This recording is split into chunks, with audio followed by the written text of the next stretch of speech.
Former New Orleans Saints head coach Sean Payton was traded before Anthony Davis said thank you to New Orleans. We got all of that and a little bit of lagniappe for you on today's episode of Locked On Saints.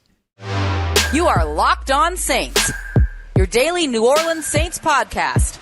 Part of the Locked On Podcast Network, your team every day.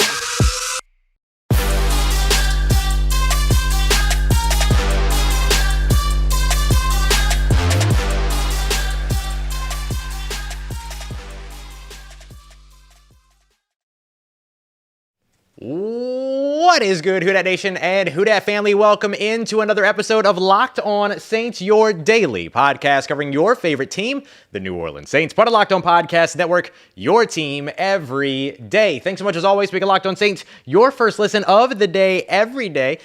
Don't forget that we are free and available on your favorite podcast apps and on YouTube as well. And I'm your host, Ross Jackson, at Ross Jackson Nola on Twitter, your New Orleans Saints expert credential member of the media, CrescentCitySports.com, USA Today's Saints Wire, Tuesdays on Locked On NFL, and here with you every single Monday through Friday on Locked On Saints. A live episode of Locked On Saints here, an emergency podcast with the big news that Sean Payton has been traded to the Denver Broncos, and the New Orleans Saints get a pretty nice return off of it. But did they get enough? We'll break that down. We'll also take a look at some first-round prospects now that the New Orleans Saints are back in the 2023 first round. So who could they potentially be bringing to New Orleans on night one of the NFL draft? But first, we'll start off with the fact that the Saints have everything that they need to be competitive in 2023. They just need to get things right, and that is on the New Orleans Saints. Today's episode of Locked On Saints brought to you by our friends over at Ultimate Pro Football GM. One of my favorite games, a mobile app that's there for you. If you've ever dreamed of becoming an NFL GM or managing your own football franchise, then this mobile game is for you. You're going to be able to find it at ultimate-gm.com or look it up in the App Store. And our listeners are going to get a 100% free boost to your franchise when using the promo code Locked On in all caps in the app or in the game store. I'll tell you more about them later. Let's discuss the New Orleans Saints, the situation that they are now in. The New Orleans Saints officially agree to terms to trade Sean Payton to the Denver Broncos. Big shout out to the chat. I see y'all. I'm going to hit y'all up here in a sec. But let's set the table here. We have a Sean Payton trade that is now official. He is headed to Denver, and in return, the New Orleans Saints are receiving a first-round pick here in 2023 and future draft considerations set to be a second-round pick in 2024. So that's big for the New Orleans Saints. They also move a 2024 third-round pick as well, just to kind of help, I'm sure, even out some of the odds there. So Sean Payton and a third-round selection in 2024 heading to Denver. The Saints now back in the first round, and that gives them everything that they need in terms of the materials, the tools, whatever it is that they need in order to be competitive in 2023 in a division that's going to be, let's face it, pretty bad in throughout that season. The trick here, though, is that the Saints now have to get it all right. They've got Chris Olave, they've got Rashid Shaheed, they've got Alvin Kamara, they've got Cam Jordan, Demario Davis, Marshawn Lattimore, Alante Taylor, Paulson Adebo, Pete Werner. They've got all the pieces. They got a bunch of pieces all over the team. But now, quarterback becomes the big focus. And so now that the Saints get that first-round pick, you start to look at, okay, so who are the draft prospects that are available? Sure, but also that gives them the fodder to go out and be able to potentially make a trade for a quarterback this offseason as well. And I know that there are some quarterbacks that people like, some quarterbacks that people don't like, doesn't matter. The fact of the matter is that the Saints have the fodder that they need if that's the route that they want to go. So if the New Orleans Saints want to be successful, they've got to get it all right, but there's no excuse at this point. You either get it right or you don't. You have the material that you need in order to be competitive in 2023. The next thing that you're looking at is the maneuverability. The Saints have a first-round pick this year. They have a second-round pick this year that are not far apart from one another. That first-round pick is going to be, 29th, somewhere around there.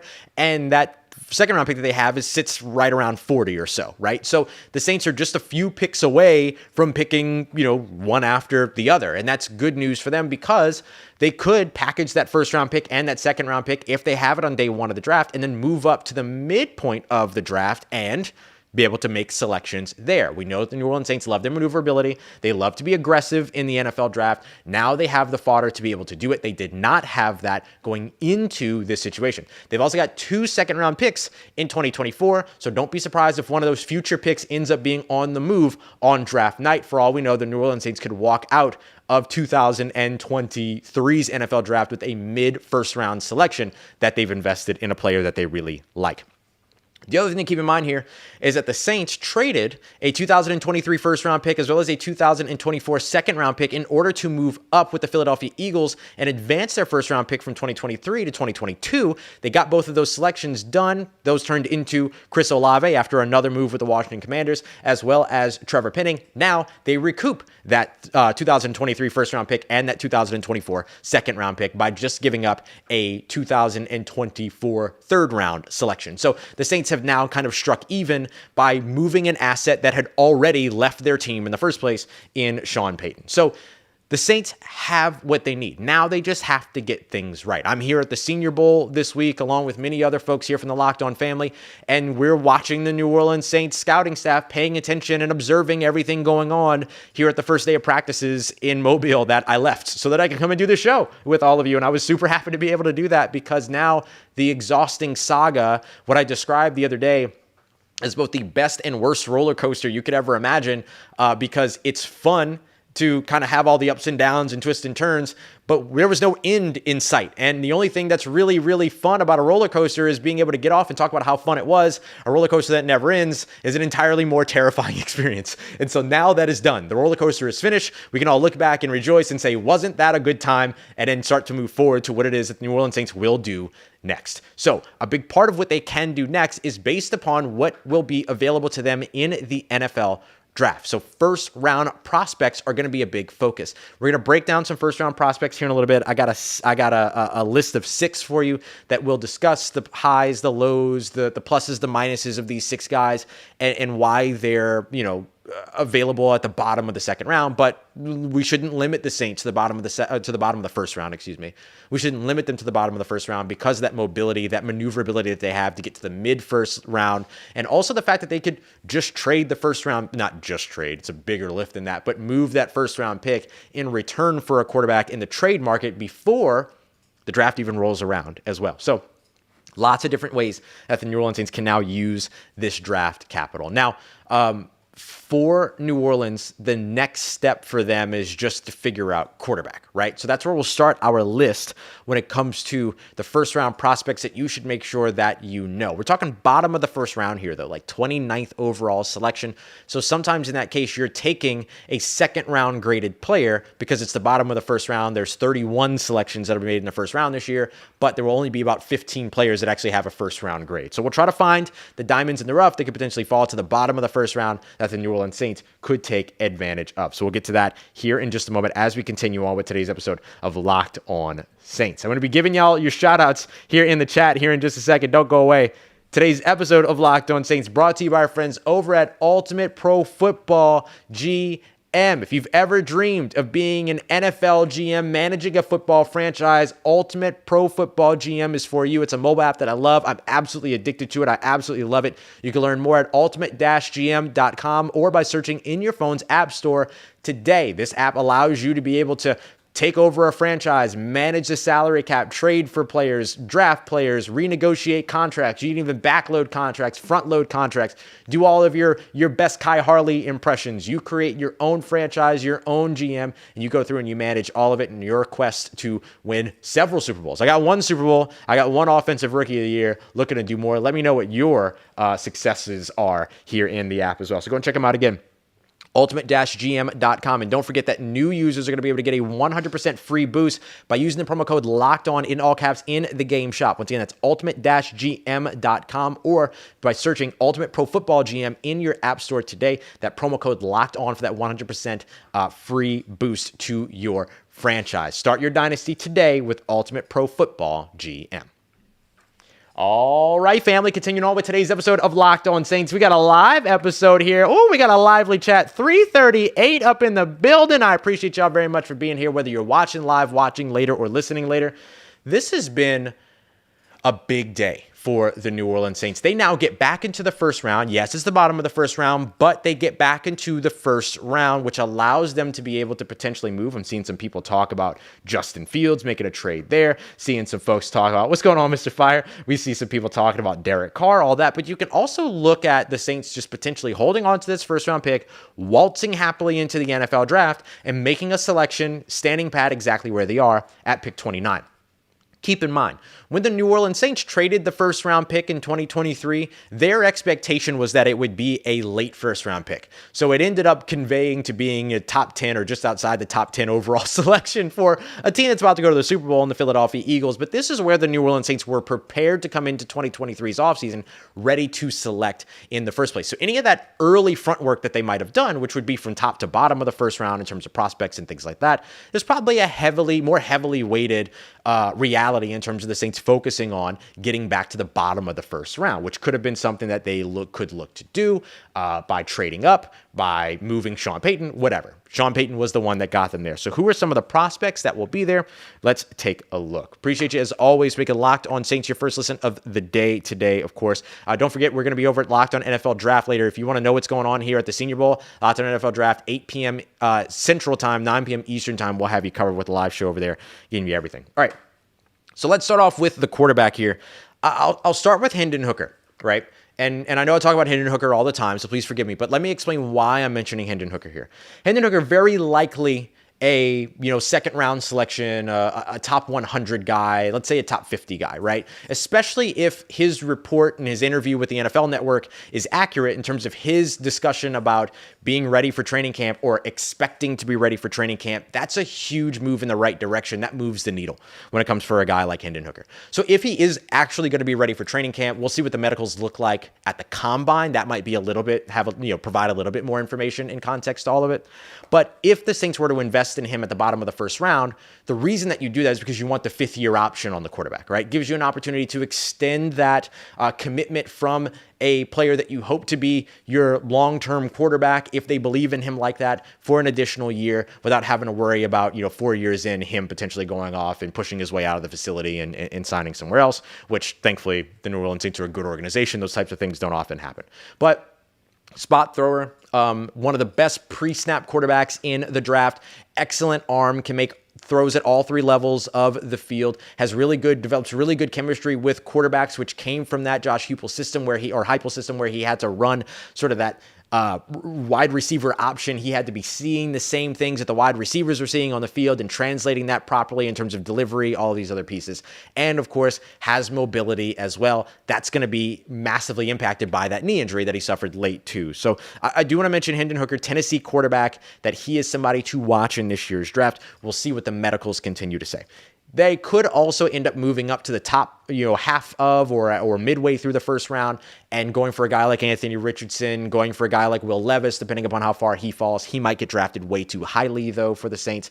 So there are other quarterback options at the bottom of the first round, or perhaps somebody sneaks into the first round that we're not thinking about yet. I've seen some people talk a lot about Tanner McKee, for instance, out of Stanford. I don't see it, but some folks do.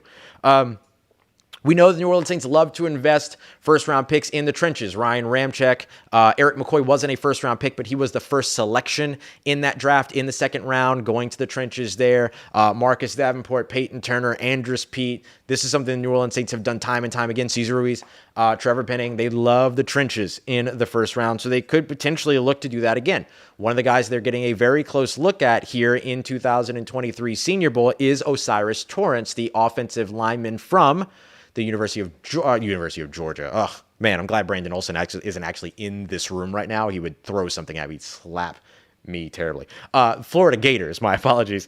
And he's, just one of these guys that is excellent in terms of pass sets, really kind of tenacious in the run game as well. We watched him struggle with some one-on-ones here at the Senior Bowl, so there might be some functional strength questions there, some technique questions there that need to be adjusted. But, the big thing that you're looking at, 0 sacks allowed, I've heard from inside the Florida Gators organization that there is some stuff about, him allowing more pressures than maybe he was credited with, things like that, or heard vicariously through someone else about those people.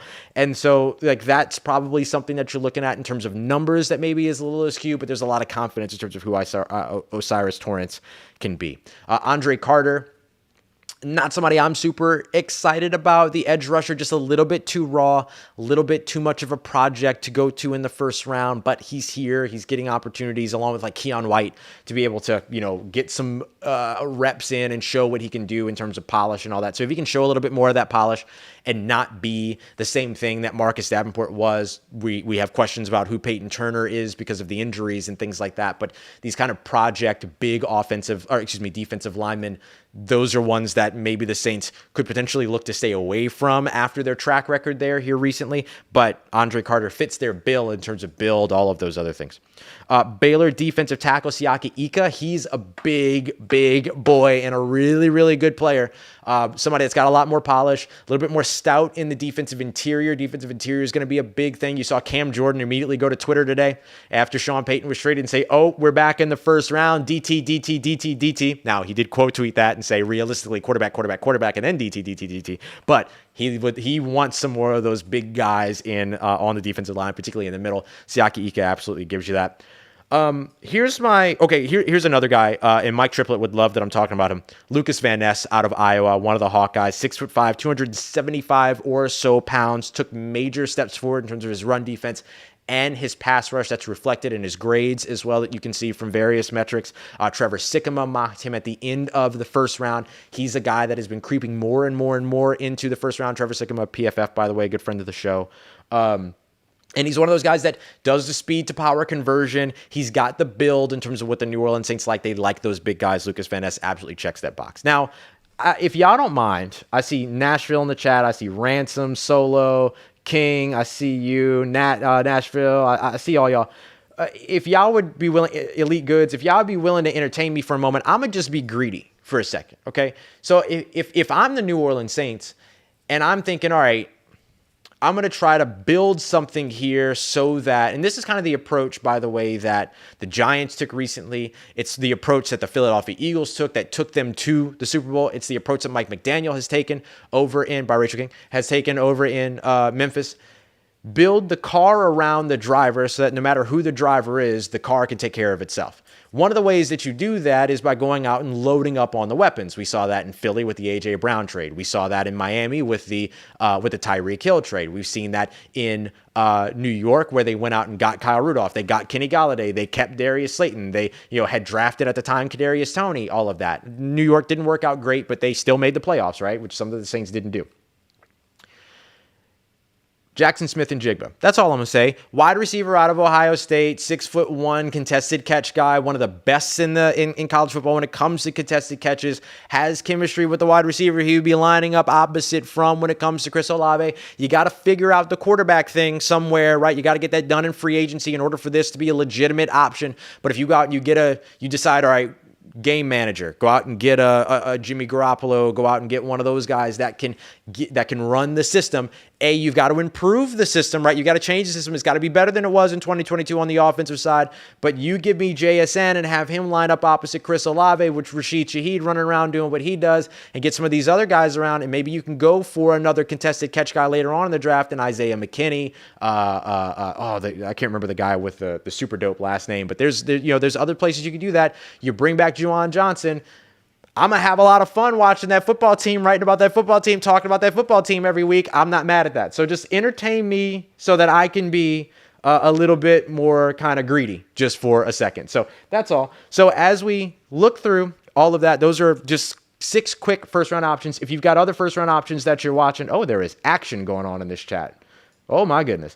If you've got other first round options that you like, go ahead and drop them in the chat. Let's continue to discuss as well. And we'll continue to build up all of that as we go through the next few weeks, right, of the show and look at all of it. But those are some of the first round prospects that I like. I'm getting a little greedy with Jackson Smith-Njigba, but hey, let's have a little bit of fun. That's what this is all about. All right, coming up next, did the New Orleans Saints get a fair return for Sean Payton? Why they didn't get the John Gruden trade, and to be honest, why they shouldn't have in the first place. We got that coming up for you as we continue on and wrap up today's live episode of Locked On Saints. Today's episode of Locked On Saints brought to you by our friends over at FanDuel.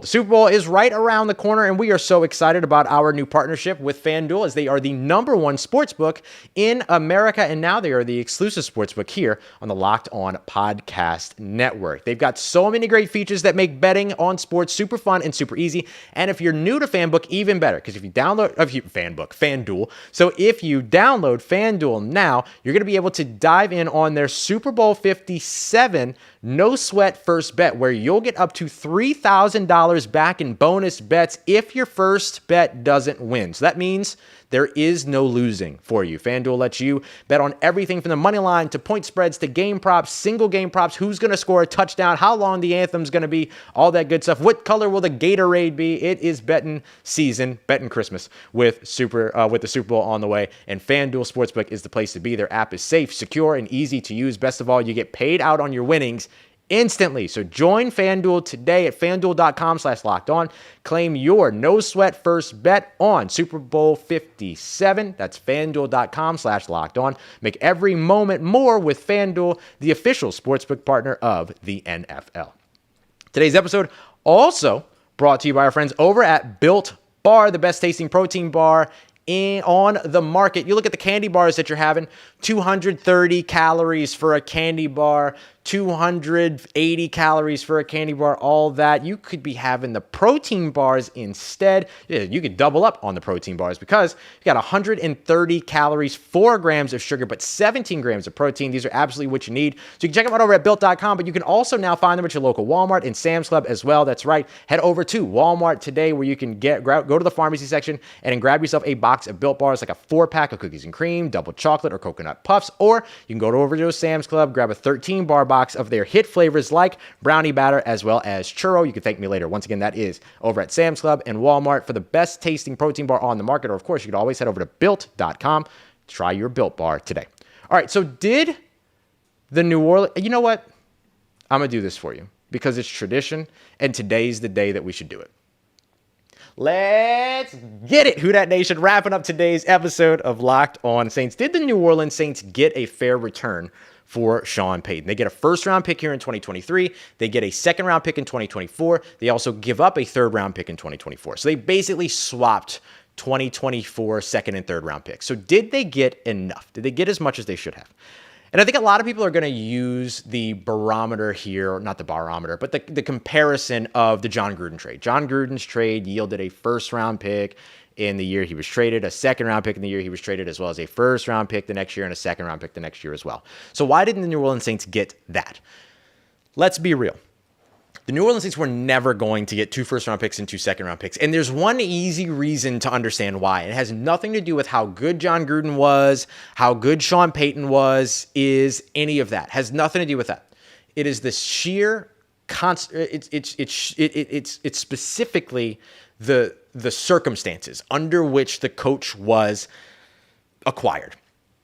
For the Tampa Bay Buccaneers, they were just trying to get John Gruden up out of a contract that he was already in Oakland. He had no intent on leaving. He had not already left. They were prying him out of Oakland to go out and get a coach that they felt could take them over the top with the roster that they had and win a Super Bowl, and they did exactly that.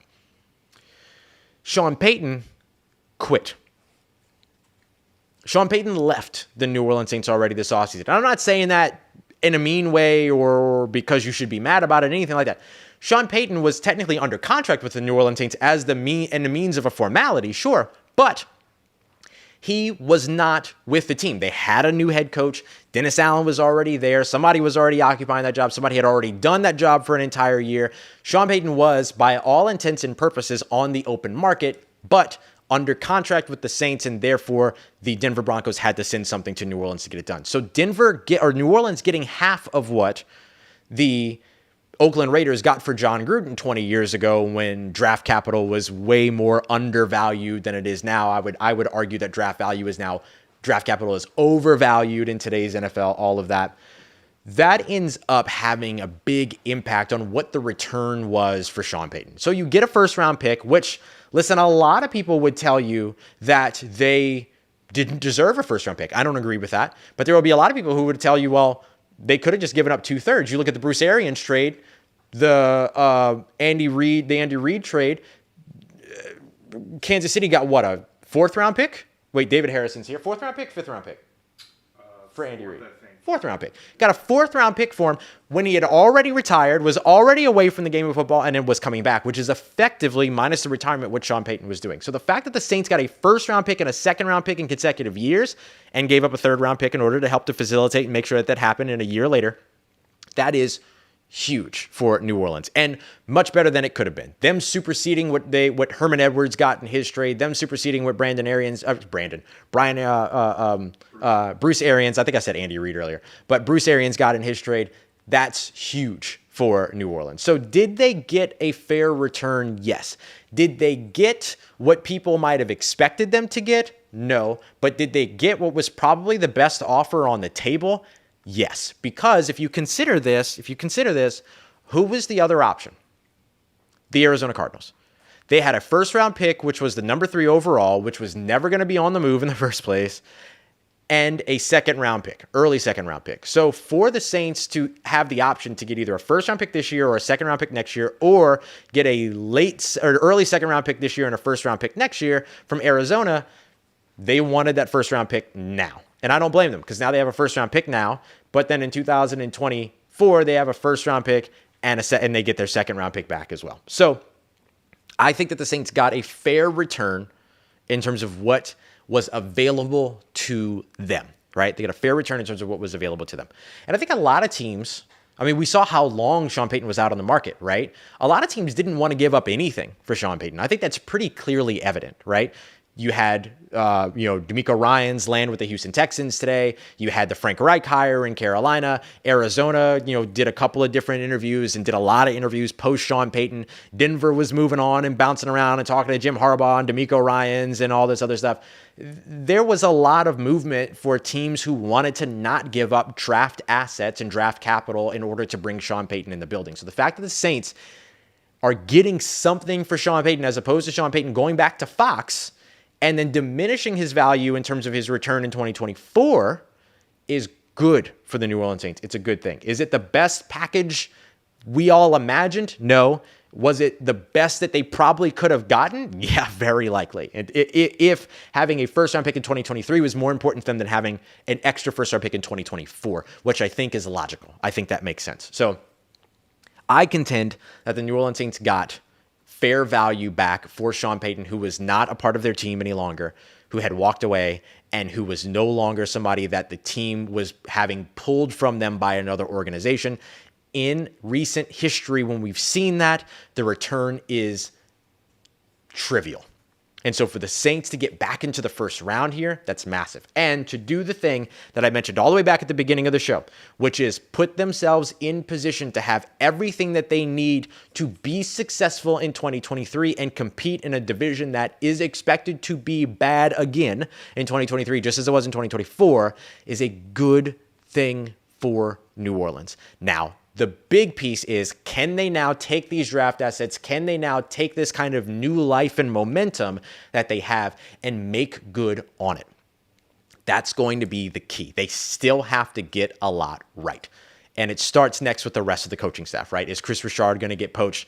There's some, conflict going on in Miami. Is Vic Fangio their DC? Is Vic Fangio not their DC? How does that impact Chris Richard? Doesn't look like Carolina's in on Chris Richard anymore. Could Chris Richard stick around and be the New Orleans Saints DC? That would be great for them.